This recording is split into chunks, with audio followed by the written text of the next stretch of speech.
विशेषो धर्मेण हीना पशुभि समाना, धर्मेण हीना पशुभि समाना। अर्थात आहार, निद्रा, भय, मैथुन च, ये चार पदार्थ ऐसे हैं, चार प्रकार के व्यवहार ऐसे हैं जो हम में और पशु पक्षी में समान है। आहार अर्थात जब भूख लगती है तो पेट हम भी भर लेते हैं और पेट पशु पक्षी भी भर लेते हैं। तो हम में और पशु पक्षी में क्या अंतर रहा? हम में और पशु में क्या अंतर रहा? निद्रा, श्रमित होकर के नींद भर हम भी सो लेते हैं और पशु पक्षी भी सो लेते हैं। तो हम में और पशु में भला क्या अंतर रहेगा?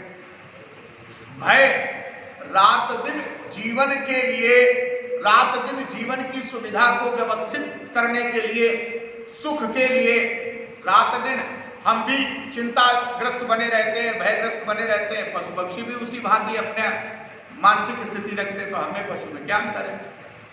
मैथुनंच, मैथुन अर्थात जो शरीर की इंद्रियां हैं, 5 ज्ञानेंद्रियां हैं, 5 कर्मेंद्रियां हैं। शब्द, स्पर्श, रूप, रस, गंध, ये ज्ञानेंद्रियां हैं। कर्मेंद्रियां जिनसे हम कर्म करते हैं, आंखों से देखते हैं, कानों से सुनते हैं, मुंह से और जो है ग्रहण करते हैं, संभाषण करते हैं, हाथों से कर्म करते हैं, पैरों से गमन का कार्य करते हैं, ये सब कर्मेंद्रियां हैं। अब इन कर्मेंद्रियों के विषय का पोषण करना मैथुन संज्ञक है। आंखों का काम है देखना, और इन आंखों के द्वारा यदि संसार के ही आकर्षण को हम देखने के लिए लालायित बने रहे तो फिर ये विषय संज्ञा होता है, विषय संज्ञा होती है, और विषय होने के कारण ये हमें पतन की ओर ले जाती है। कानों का विषय है सुनना। अगर हम संसार की ही खुराफात की बातें सुनते रहें, इन कानों को केवल और संसारिक बातों का पोषण देते रहें, तो फिर ये विष के समान जीवन को और नष्ट कर देंगे। और इसी से अगर हम भगवत चरणारविंदों की महिमा को अगर सुनते हैं, पुराणों की, शास्त्रों की, इनकी कथाओं को सुनते हैं, तो होता क्या है? इन कानों से जिस प्रकार के शब्द हमारे अंदर प्रवेश करते हैं, उसी प्रकार के हमारे विचार बनते हैं, और जैसे विचार बनते हैं वैसा ही हमारा व्यवहार बनता है, और जैसा हमारा व्यवहार बनता है उसी प्रकार से लोक और परलोक का सारा समाधान बनता है। तो इन इंद्रियों को केवल सांसारिक विषयों को प्रदान करना, ये मैथुन संज्ञक है। तो अगर इंद्रियों का ही हम पोषण करते रह गए तो हम में और पशु में क्या अंतर रह गया? आहार, निद्रा, भय, मैथुनंच सामान्य में तद पशु भी नराणाम। ये चारों पदार्थ, ये चारों परिस्थितियां सामान्य में तद पशु भी नराणाम, पशुओं में और मनुष्यों में समान है। लेकिन मनुष्य उन पशुओं से अलग कैसे है? तब आज कहा गया धर्मो हितेषाम अधिको विशेषो धर्मेण हीना पशुभिः समाना, धर्मेण हीना पशुभिः समाना। जो धर्माचरण में रत हो गया वो तो मनुष्य मनुष्य कहलाने का अधिकारी है। जिसने धर्माश्रय नहीं दिया वो मनुष्य भी मनुष्य कहलाने अधिकारी नहीं है।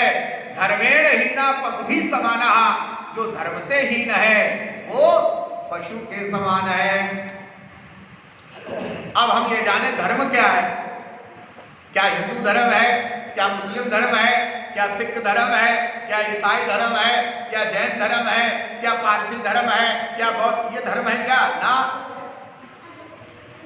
These all are only way, the path of approaching to Almighty।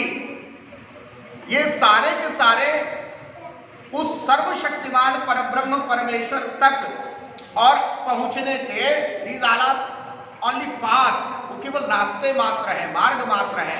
सबके अपने अपनी पूजा विधान है, पूजा पद्धति है, वो धर्म नहीं है। धर्म क्या है? धर्म न दूसरे सत्य समाना, धर्म न दूसर सत्य समाना, अर्थात जहां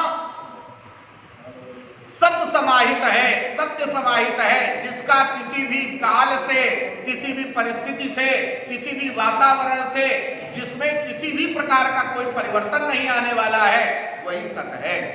और जो परिवर्तनशील है, आज कुछ है, कल कुछ है, परसों कुछ है, अगर इस अवस्था व्यवस्था में अपने आप का सेटलमेंट करता जा रहा है तो फिर वो सत्य नहीं है। और यदि धर्म देखा जाए, धर्म क्या है और अधर्म क्या है, वो स्वामी तुलसीदास जी कह रहे हैं, परहित सरिस धर्म नहीं भाई, पर पीड़ा सम नहीं अधमाई, पर पीड़ा सम नहीं अधमाई। जिससे हमारे मन वचन कर्म से किसी की भलाई हो जाए, हित हो जाए, वही धर्म है।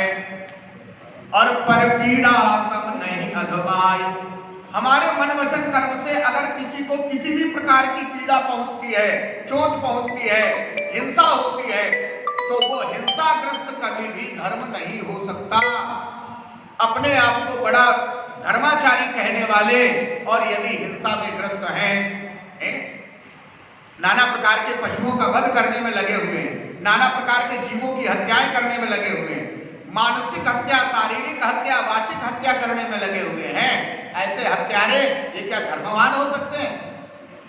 उनको हम धर्मी नहीं कह सकते। धर्मी तो केवल वही है जो सब प्रकार से मनसा वाचा कर्मणा हित का अनुसंधान करे, किसी भी प्रकार से किसी को कोई पीड़ा ना पहुंचाने का संकल्प जिसके हृदय में है, वही धर्मावलंबी है। उसके अलावा अन्य किसी को भी धर्मावलंबी कहने का किसी को भी जो है भाव बनता ही नहीं है, पूरा बदलमी है। परहित सरिस धर्म नहीं भाई, पर पीड़ा सम नहीं अधमाई। और हमारी जो सभ्यता है, सनातन सभ्यता, हिंदू सभ्यता, इसको क्या कहते हैं? हिंसा दूयते यह सा हिंदू युति करते। जो मनसा वाचा कर्मणा सब प्रकार से हिंसादिक वृत्तियों से, तामसिक वृत्तियों से जो दूर है, वही हिंदू है, वही सनातन धर्मी है। तब हम कह सकते हैं कि हाँ, हम धर्माचरण में रत हैं, हम अधर्म में रत नहीं हैं। और आज उसी धर्माचरण के क्रम में महामाया आदिशक्ति जगदम्बा की बड़ी कृपा हुई है कि नवरात्र उत्सव में प्रतिवर्ष हम लोग और माता जगदम्बा का ये विग्रह विराजमान करके और पूजा अर्चना वंदना तो करते ही हैं। अब की बार बड़ी करुणा करके माता ने अपना शब्द विग्रह श्रीमद् देवी भागवत महापुराण के रूप में हम सब लोगों को कृपा पूर्वक प्रदान किया है। पहले से किसी प्रकार की कोई भूमिका योजना नहीं थी, लेकिन बात वही कह देनी होती है कि निज चेती नहीं होता है, प्रभु चेती तत्काल। अर्थात अपने सोचने विचार करने से कुछ नहीं होता। कई बार बड़ी बड़ी हम योजनाएं भूमिकाएं बना लेते हैं, लेकिन समय आने पर सब धरी की धरी रह जाती है। लेकिन जब प्रभु की कृपा हो जाए, आदिशक्ति मैया जगदम्बा मैया ने और ऐसी करुणा की, एक दिन में सारी व्यवस्था सारी बन करके तैयार हो गई। तो ऐसी कृपा मैया की है, तो उस कृपा का हम सब लोगों को स्वागत करते हुए और मंगल, आज प्रथम दिवस है, तो श्रीमद् देवी भागवत महापुराण की आज महिमा का, महात्म का वर्णन हम सब लोग सुनेंगे। क्योंकि जब तक किसी की महिमा का हम बोध नहीं करते, किसी के महत्व को नहीं समझते, तब तक उस पर सहसा विश्वास हमारा नहीं होता। और जब विश्वास नहीं होता तो प्रेम भी नहीं होता।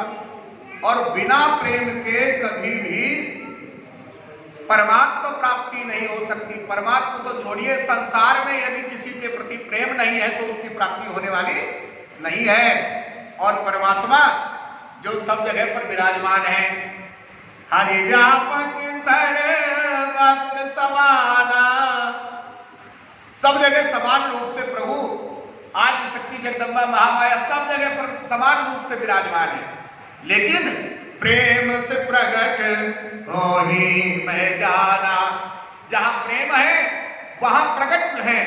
प्रकटता से तात्पर्य क्या है? जहां उनकी परम अनुभूति की प्राप्त होती है, जिसको उस दिव्य झांकी की नेत्रों से, शरीर के अंगों से, सब प्रकार से, रोम रोम से अनुभूति प्राप्त होनी शुरू हो जाए, वह समझे प्रगट है। और जिसे प्रत्यक्ष महामाई जगदम्बा विराजमान है और फिर भी जिसको उसकी अनुभूति नहीं हो रही है, तो फिर भैया ये नितांत पता चल जाता है कि उसे अभी उतना प्रेम नहीं है। प्रेम है सन्मुख जो है और अनुभूति होगी, वो प्रेम नहीं है। तो अब उस प्रेम को प्रकट कैसे किया जाए, उसके लिए जो है ये पुराण आदि हैं, शास्त्र हैं, सत्संग है। क्योंकि जब तक जो है सत्संग में, कथा में, पुराण आदि के चरणों में हम नहीं बैठते, तब तक उस प्रेम का उद्घाटन जो है हृदय में नहीं हो पाता। तो बड़ी करुणा की है माता ने कि हम सब लोगों को श्रीमद् देवी भागवत महापुराण का मंगल आयोजन प्रदान किया है।